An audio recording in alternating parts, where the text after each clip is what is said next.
the psalmist moves from testimony about God's actions. Now he walks through the door of the temple and brings something with him. I will go into thy house with burnt offerings. I will pay thee my vows. Psalm 66, verse 13.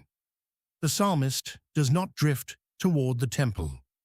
He goes with purpose and with something in hand. The burnt offering was the most complete sacrifice in Israel's system.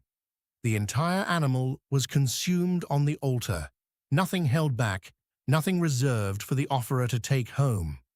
It was total consecration, the whole creature given to God without remainder.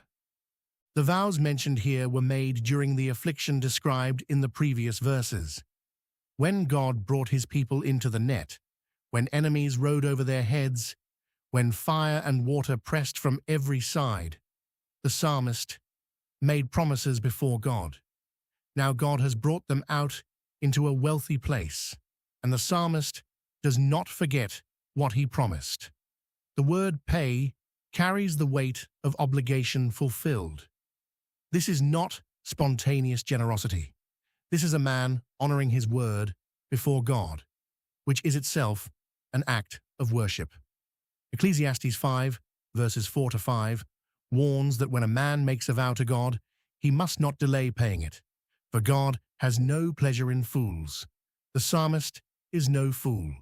He comes to the house of God and settles the account, which my lips have uttered, and my mouth hath spoken, when I was in trouble.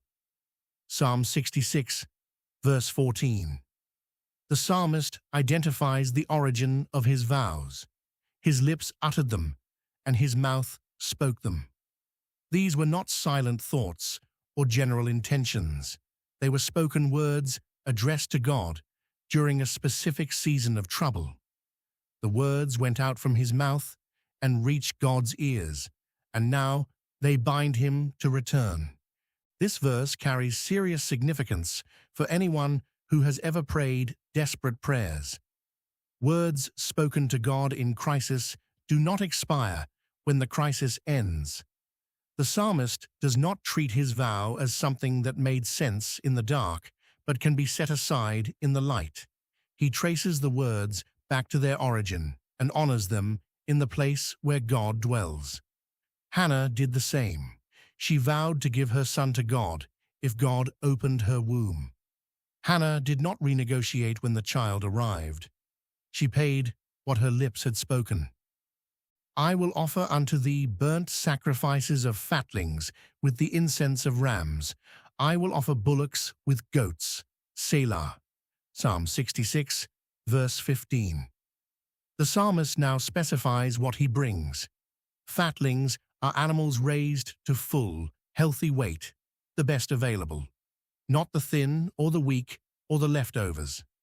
Rams, bullocks, and goats represent a substantial offering, not a token payment. The incense of rams refers to the smoke rising from the sacrifice, ascending before God as a pleasing offering. The quantity and quality of what the psalmist brings reflect the magnitude of what God did. God brought him through fire and water and set him in a wealthy place.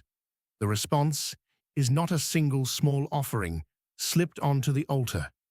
It is a full presentation of the best he has, offered in God's house. The offering matches the deliverance. God gave without holding back, and the psalmist responded in kind, bringing fatlings and rams and bullocks and goats to the altar of God.